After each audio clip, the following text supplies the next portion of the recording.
ডায়াবেটিসের ডাক্তাররা কি করে, আপনার রক্তের চিনি কিভাবে কমায় জানেন কিনা? তারা 6 বেলা তো চিনি খাইতে দেয়, ওষুধ ইনসুলিন দিয়ে এই চিনিকে জোর করে কোষে ঢুকায়, যে কোষে আগে থেকেই জায়গা নেয়। তো যার ফলে কোষগুলো নষ্ট হইতে থাকে, তার ফলে চোখ নষ্ট হয়, লিভার নষ্ট হয়, কিডনি নষ্ট হয়, ব্রেন নষ্ট হয়। এইভাবে তারা চিকিৎসা করতেছে না, রুগীকে আরও বড় রুগী বানানোর একটা ষড়যন্ত্র এটা। কারণ তারা কোষকে নষ্ট করতেছে আর রক্তের চিনিকে প্রধান সমস্যা হিসেবে দেখতেছে, যে চিনি বেশি এটি আপনার রোগ, তাহলে চিনি কমাইলেই আপনার হয়ে গেল। কিন্তু তারা কেন চিনি বেশি এটা নিয়ে মানুষকে বোঝায় না, এবং কোন টেস্টের মাধ্যমে, হোমায়ারের মাধ্যমে বোঝা যাবে যে কোষে ওভারলোড এই জন্যে তার চিনি বেশি, সেটাও করায় না। তার ইনসুলিন বেশি, সেটাও টেস্ট করায় না, বুঝতে পারছেন? এবং কোষ পরীক্ষা করে না, শুধু চিনি টেস্ট করে আর ওষুধ দিয়ে চিনি কমায়, কিন্তু চিনিটা কই গেল সেটাও দেখে না, আর চিনি বাড়লো কেন সেটাও দেখে না। এই জন্যে এরা চিকিৎসা করতেছে না, এরা আপনাদেরকে আরও বড় রুগী বানাচ্ছে পরিকল্পিতভাবে।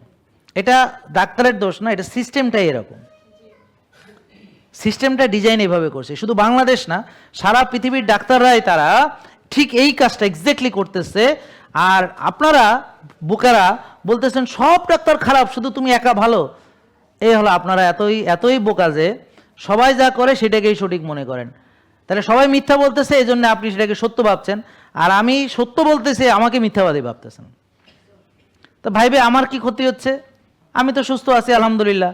ক্ষতি হচ্ছে সে ওষুধ মুক্ত হইতে পারতেছে না, সে সুস্থ হইতে পারতেছে না। কিন্তু যারা বিশ্বাস করছে তারা অলরেডি ওষুধ ছেড়ে দিয়ে সুস্থ আছে। কে আমরা ভালো হলাম এখানে? জেকে লাইফস্টাইল লিমিটেড, ওষুধ মুক্ত সুস্থ জীবন।